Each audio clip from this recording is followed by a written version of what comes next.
Alors, avant de répondre à la question, j'ai envie de vous demander un truc. Est-ce que je suis le seul que la VAR va rendre complètement dingue? Parce que j'en peux plus, c'est incroyable et personne ne va rien faire contre ça. Les joueurs sont en train de se plaindre. Alcantara, la dernière fois, il disait que c'est pas du football. Le football, il y a aussi de la roublardise, des machins que... Mais la VAR, ça tue le jeu. Ben, ça fait combien d'années que je le dis maintenant et personne ne va rien faire? On va juste se contenter de se plaindre. Il faut que, je sais pas, peut-être lancer un hashtag ou bien faire une pétition. I don't know, mais on peut pas laisser cet outil détruire notre sport. C'est ridicule, tu sais, la passe de De Bruyne pour Lukaku. Les gars, il est sifflé, le gars, il est mec, il, il est sifflé hors jeu pour un bout de, oh là là là là là là là là. Ça tue l'esprit du jeu. Et quand tu es rigoriste comme ça pour un truc, ok, tu tues le jeu, tu tues l'émotion, enfin, j'en ai déjà beaucoup parlé, mais ça me rend dingue. Ça me rend dingue et je sais pas, dites-moi ce que vous en pensez. Les gens qui pensent que c'est une bonne idée, là, expliquez-moi pourquoi c'est une bonne idée. Parce que j'ai vraiment envie d'entendre les arguments des gens qui pensent que c'est une bonne idée. Et sinon, les gens qui, comme moi, se disent que c'est une dinguerie, qu'est-ce qu'on peut faire pour stopper cette VAR? Moi, ça me rend fou. Ça va me rendre fou. Alors, pour parler de la Belgique et la France et l'Italie, en fait, parce que j'aimerais faire un comparatif entre les trois équipes pour voir c'est qui est le meilleur, c'est qui est la plus forte, en fait. Et ces trois équipes avec deux styles différents, je dirais. Allez, deux styles et demi différents. Parce que l'Italie, par exemple, pour commencer par eux, ils ont vraiment fait une très belle phase de poule avec 3 matchs, 3 victoires. Ils ont mis tout le monde KO. Ils ont pris aucun but. Ils ont mis 7 buts, je pense. Immobilier, il est en forme. Lorenzo Insigne aussi. Les remplaçants viennent, ils mettent des buts. Et en fait, l'Italie, et c'est drôle parce que l'Italie, c'est les fondateurs du Catenaccio, tu vois, dans les années 70, quand ils ont commencé à gagner les Ligues des Champions. Mais aujourd'hui, tu as l'impression que c'est la France qui joue en Catenaccio avec ce qu'ils ont fait contre l'Allemagne. Et pourtant, l'Italie, en ce moment, c'est quelque chose de vraiment flamboyant. C'est vraiment quelque chose de beau, un très beau jeu porté vers l'avant. Et ce qui me frappe surtout, c'est-à-dire que tu as leurs défenseurs, leurs latéraux qui sont super hauts, qui courent dans tous les sens, que ce soit Spinazzola d'un côté ou de l'autre, ça va dans tous les sens. Les mecs, Berardi, ils participent et tu as l'impression que chacun peut marquer dans cette équipe. Et même comme je disais lors de la première analyse que j'ai faite sur cette équipe d'Italie, tu vois que Lorenzo Insigne, il a tendance à prendre du recul quand tout le monde va vers l'avant pour équilibrer son équipe. Parce que sinon, tu as un trop gros déséquilibre. Et l'Italie, c'est vraiment beau à voir, mais le bémol que je mets, parce que si je dois comparer aux grosses équipes qu'on a vues, je pense que c'est quoi? C'est la France, l'Italie, la Belgique, peut-être la Hollande et l'Allemagne, même s'ils ont perdu contre la France. Mais pour parler des trois premières, c'est que l'Italie donne le plus beau jeu, je trouve, avec un jeu vraiment porté vers l'avant. Tu vois qu'il y a un collectif, c'est huilé, les joueurs se trouvent facilement, mais ils ont rencontré des équipes qui ne sont pas des grosses équipes. Donc, tu peux pas vraiment dire que l'Italie est la meilleure équipe parce que la France, par exemple, ils vont jouer le Portugal, ils ont joué l'Allemagne et la Hongrie, c'était très difficile. Et les équipes que l'Italie a battues, des équipes comme le Pays de Galles, n'ont pas opposé une certaine résistance, comme par exemple la Hongrie a opposé à la France. Et tu vois que l'Italie aussi, elle a eu facilité à se débarrasser d'équipes comme la Turquie, qui est l'équipe la plus faible du tournoi jusqu'ici. Et la France, elle s'est tapée la Hongrie. Et ça, c'est complètement compliqué. Et la France, de son côté, c'est une équipe qui a montré sa solidité au premier match. Et quand il va jouer, à mon avis, contre des équipes contre l'Italie, l'Italie va avoir du mal. Parce que la France, c'est une équipe qui est capable de savoir que, OK, tu as plus de jeux qu'elle, tu peux produire plus de choses qu'elle, elle va rester pour t'attendre. Si la France juge que tu es une très bonne équipe, elle va rester pour t'attendre et ça va être très difficile de les bouger.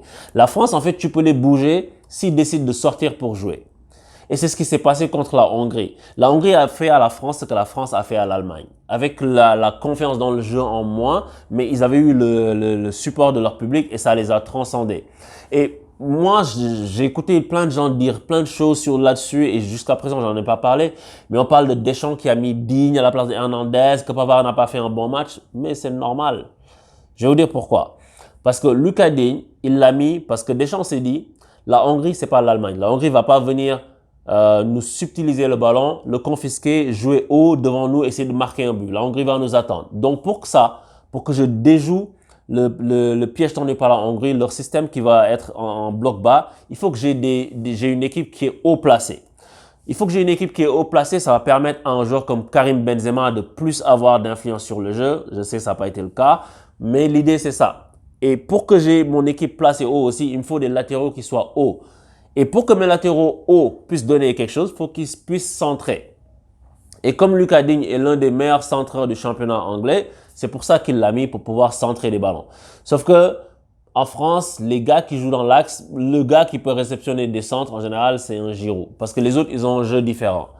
Mais bon, c'est ça qu'il a fait. C'est pour ça que Lucas Digne était là. C'est pour ça que Pavard était haut. Mais quand tu fais ça, of course, tu sais, le football, hein, on n'invente rien. On n'invente vraiment rien. Quand tu es là, c'est que tu n'es pas là. Donc, quand tu es haut, c'est que tu as de l'espace dans ta profondeur. Et ça, c'est un risque calculé, c'est un risque qui est assumé. Et donc, forcément, quand tu te fais contrer, et c'est ce qui est arrivé à la France, l'adversaire, en 2-3 touches, il peut aller dans un rush vers ton but. Et c'est ce qui s'est passé. Et oui, Pavard a été pris. Et les gens parlent de oui, il a eu une commotion, machin, tout ça, c'est des fausses excuses. Pavard, il a eu une commotion, c'est vrai. Mais ça, c'était il y a quoi? Il y a 4 jours avant le match, quelque chose comme ça. Tu sais, tu peux rejouer. Si les médecins de l'équipe de France, je pense pas que c'est des guignols. Tu vois, ils vont pas risquer la santé du joueur. Donc, s'ils l'ont laissé jouer, c'est qu'il était en mesure de jouer. Donc, Pavard, il vient, il est pris, mais les gens veulent tout mettre là-dessus et les gens veulent dire que non, ils veulent le critiquer. Oui, c'est vrai qu'il a pas, mais on sait que Pavard, c'est pas Cafou. Mais quand même, c'est pas un mauvais joueur de football. Mais c'est la configuration qui fait que les gars étaient tout le temps pris. Et si tu es meilleur offensivement que défensivement, ben, ça va se voir s'il y a des espaces dans ton dos. Donc, c'est ça qui s'est passé pour Benjamin Pavard. Et pour Lucas Digne de l'autre côté aussi, il n'a pas eu cet apport-là parce que les centres n'ont pas été concrétisés. Mais pourtant, la France, tu vois qu'au niveau du jeu, ça va pas être extraordinaire quand ils rencontrent une équipe qui les attend. Mais que Mbappé, et de façon surprenante, Mbappé, j'ai trouvé très bon en première mi-temps surtout, j'ai trouvé très bon dans une position axiale. Alors qu'en général, Mbappé, je le trouve pas bon dans une position axiale. Je le préfère sur un côté pour partir faire des différences. Mais là, en fait, il était très, très remuant. Ça a beaucoup bougé. Et souvent c'est Mbappé qui s'est retrouvé en position d'avant-centre plutôt que Benzema qui a beaucoup décroché.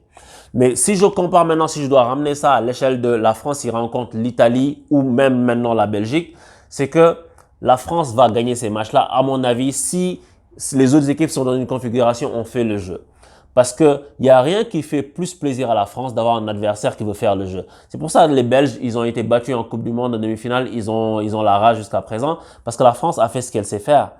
Et la Belgique, elle, c'est une très bonne équipe, et je trouve qu'ils ont fait de très beaux matchs, mais aussi ils ont galéré contre la Finlande. Là, ils ont gagné 2-0 contre la Finlande, mais ils ont galéré aussi. Bon, avec le but refusé dont je parlais tout à l'heure, avec un hors-jeu pour un bout d'angle de machin, un angle de sorcière, on ne sait pas ce que c'est.